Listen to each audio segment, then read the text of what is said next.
नमस्कार मित्रों, मेरे स्पिरिचुअल कनेक्ट पे आप सभी लोगों का हार्दिक अभिनंदन है।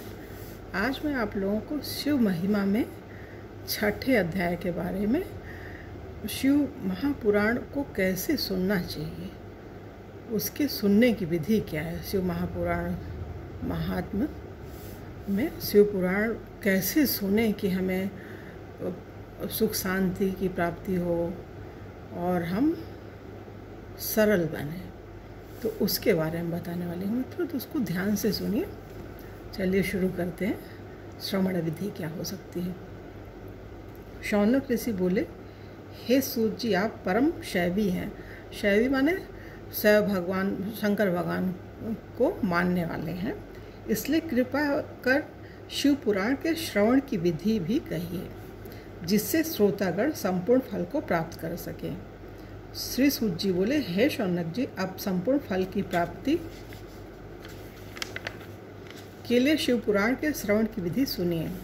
प्रथम ज्योतिषी को बुलाकर पुराण की निर्विघ्न समाप्ति के हेतु शुभ मुहूर्त दिखवाएं। मतलब शिव महापुराण की जब हम कथा करने जा रहे हों तो ज्योतिषी को बुला करके शुभ मुहूर्त का पता करके ही शिव पुराण की कथा शुरू करानी चाहिए। किसी भी अच्छे विद्वान पंडित से, जो लोभी लालची न हो, अच्छा हो, भगवान में उसकी पूर्ण शरणागति हो, तो उससे कराना चाहिए मित्रों, ये चीज़ है। फिर उसके अनुसार देश देश में पत्र भेजे कि यहाँ शिव कथा होने वाली, हर जगह निमंत्रण पत्र भी भेजना है। इसलिए शुभार्थी सज्जन शीघ्र पधारने का कष्ट करें।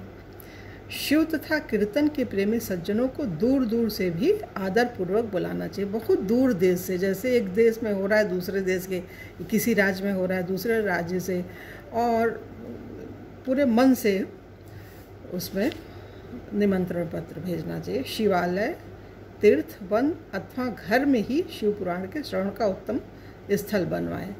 कोई शिवालय हो तो बहुत अच्छी चीज़, कोई तीर्थ स्थान हो, वन हो, या नहीं कुछ तो घर में तो सब लोग कराते ही हैं।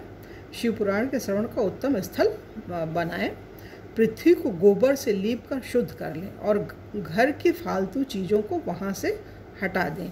फिर केले के खम्भों से कुछ ऊंचा एक शोभायमान मंडप बनाकर उसके चारों ओर बंधनवार ध्वजा पताका लगाकर फल फूलों से युक्त वितान लगावें और वक्ता को भी सुंदर एवं सुखदायक आसन प्रदान करें।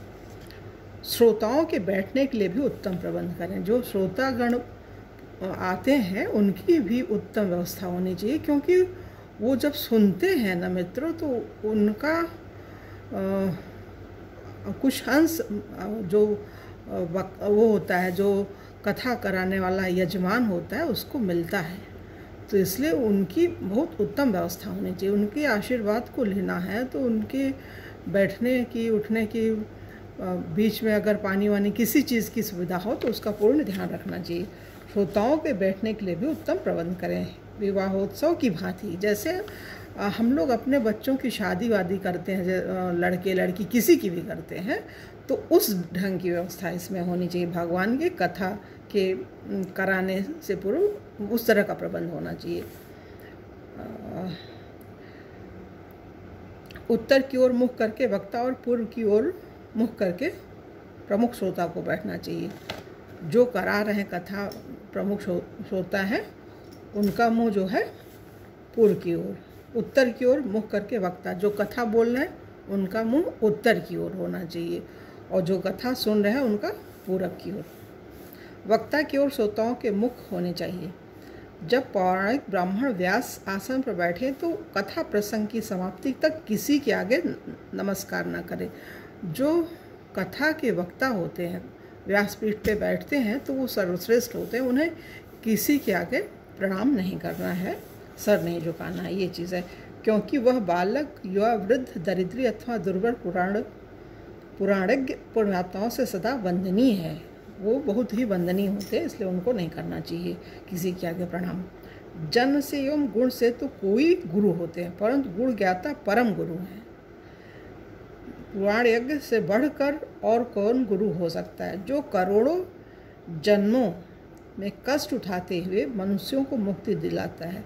परंतु वक्ता भी शुद्ध, चतुर, शांत, साधु एवं दयालु होना चाहिए कि सूर्योदय से लेकर 3:30 प्रहर तक इस शिव पुराण की कथा को कहे तथा कीर्तन करने वालों को उचित है कि वह मलमूत्र त्यागने के लिए मध्याह्न में 2 घड़ी पर्यंत कथा विश्राम, मतलब 2 घड़ी के लिए बीच में कथा को रोका जा सकता है। वक्ता को कथा प्रारंभ से 1 दिन पूर्व और छौर कर्म करा लेना चाहिए, मतलब दाढ़ी वगैरह जो कुछ उनका होता है, बाल वाल सब छोटे करा लें जो भी, और सारे नित्य कर्म भी संक्षेप में करते रहना चाहिए। वक्ता की सहायता के लिए एक संशय छेदन करता विद्वान भी वक्ता के पास बिठाना चाहिए, मतलब वक्ता की सहायता के लिए एक विद्वान व्यक्ति भी होना चाहिए साथ में, जिससे वो कोई शंका समाधान हो तो वो दूर करे श्रोताओं का। श्रोता वगैरह कुछ पूछते हैं तो दोनों लोग मिल के, वक्ता और वो जो उसके सहायक के रूप में एक कोई व्यक्ति हो। कथा निर्विघ्न समाप्त हो इसके लिए प्रथम व्यास जी तथा पुस्तक की पूजा करें। कथा व्यासपीठ पे जो बैठा है वक्ता, उसकी और वो पुस्तक जो है, पुस्तक मतलब शिव महापुराण की पूजा करनी चाहिए विधिवत अच्छे से। तदंतर श्रोता को श्रद्धा भक्ति सहित एकाग्र चित्त होकर आदर पूर्वक शिव पुराण की कथा श्रवण करनी चाहिए। अनेक कर्मों में भ्रांत चित्त, काम, क्रोधादि 6 विकारों से युक्त व्यभिचारी, पाखंडी ऐसे वक्ता एवं श्रोता पुण्य के भागी नहीं होते। सांसारिक चिंता, धन, गृह, पुत्र आदि की चिंता त्याग कर पवित्र मन से कथा में चित्त लगाने वाला ही उत्तम फल पाता है। श्रद्धा भक्ति से युक्त अन्य कार्यों में लालसा से रहित, वाणी रोकने वाला शुद्ध श्रोता ही पुण्य का भागी होता है। मतलब एकदम से बहुत रफ्तार में कथा नहीं कहनी चाहिए, बीच बीच में रुक करके समझा करके फिर कथा बोलनी चाहिए। जो नराधर्म भक्तिहीन इस कथा को सुनते हैं उन्हें कोई फल नहीं मिलता और वे जन्म जन्म में दुख पाते हैं। जो पुराण की पूजा यथाशक्ति भेंटों के द्वारा न करके इस कथा को सुनते हैं वे मूर्ख, दरिद्री एवं अपवित्र होते हैं। देखिए कितनी बड़ी बात बोल रहे हैं। जो पुराण की पूजा यथाशक्ति भेंटों के द्वारा न करके इस कथा को सुनते हैं वे मूर्ख, दरिद्री और एवं अपवित्र होते हैं। मतलब कोई वक्ता बोल रहा है या कोई कथा करा रहा है व्यक्ति, तो उसमें सहयोग करना चाहिए जो श्रोतागण होते हैं, ये चीज़ है। जो मनुष्य कथा होते समय उठकर अन्यत्र चले जाते हैं, भोगांतर में उनकी दारादी संपत्ति नष्ट हो जाती है। दारादी मतलब स्त्री, बच्चे या जो भी उनकी संपत्ति है वो नष्ट हो जाती है, इसलिए नहीं जाना चाहिए उठ कर के बीच में। जो पान चबाते हुए इस कथा को सुनते हैं उन्हें नरक में यमदूत उनकी विष्ठा उन्हें खिलाते हैं। जो इस कथा को ऊंचे आसन पर बैठकर सुनते हुए नरक की यातनाएं भोग कर कौवे बनते हैं, और जो विरादी आसन में बैठकर कथा को सुनते हुए नरक भोगकर विष वृक्ष होते हैं। जो वक्ता को प्रणाम किए बिना कथा में बैठते हुए सब नरक भोगकर अर्जुन के वृक्ष बनते हैं। जो निरोगी होते हुए लेटकर कथा सुनते हैं, मतलब अगर रोगी है तो उसके लिए तो चलेगा मित्रों, वो सुन सकता है वो अपनी सुविधा अनुसार, लेकिन जो स्वस्थ हैं उनको तो एक विधि का पालन करना ही पड़ेगा। जो वक्ता के बराबर आसन पर बैठकर कथा सुनते हैं उन्हें नरक में गुरु शैया पर चढ़ने का पाप भोगना पड़ता है। पैर बांधकर कथा सुनने वाले मनुष्यों के पुत्र पापी एवं कुल में कलंकी होते हैं। जो वक्ता की तथा इस पवित्र कथा की निंदा करते हैं वे नरक भोगकर 100 बार कुत्ते की योनि पाते हैं। बहुत लंबा चौड़ा है मतलब ये। जो कथा के समय बुरे वचन निकालते हैं वे नरक भोगकर गधे की योनि पाते हैं। जो इस पवित्र कथा को कभी नहीं सुनते वे नरक भोगकर जंगली शूकर बनते हैं। जो दुष्ट कथा कीर्तन में बाधा डालते हैं वे करोड़ों वर्ष नरक भोगने के बाद ग्राम शूकर बनते हैं। ऐसा विचार कर श्रोता वक्ता दोनों को सदाचार करते हुए भक्तिपूर्वक प्रसन्नचित्त और शुद्ध भाव से कथा गायनी तथा सुननी चाहिए। नित्य कर्म करके संक्षेप से प्रायश्चित भी करें। नवग्रह पूजन और पुस्तक का पूजन भी करें। इसके बाद श्रद्धा भक्ति सहित हाथ जोड़कर विनीत भाव से पुस्तक को शिव रूप समझ इस प्रकार स्तुति करें। मतलब पुस्तक को ही भगवान का स्वरूप भगवान ने कहा है भागवत में, ये जो वांग्मय स्वरूप, शब्द स्वरूप ये पुस्तकें होती है, पुराण ग्रंथ, इतिहास जो कुछ सीख देती हैं, जिसमें मानव को मानव बनने की शिक्षा दी जाती है, वो पूजनीय होते हैं, भगवान के तुल्य होते हैं। भंगमय स्वरूप होता है, शब्द स्वरूप में वो भगवान ही होते हैं, ये कहने का मतलब है।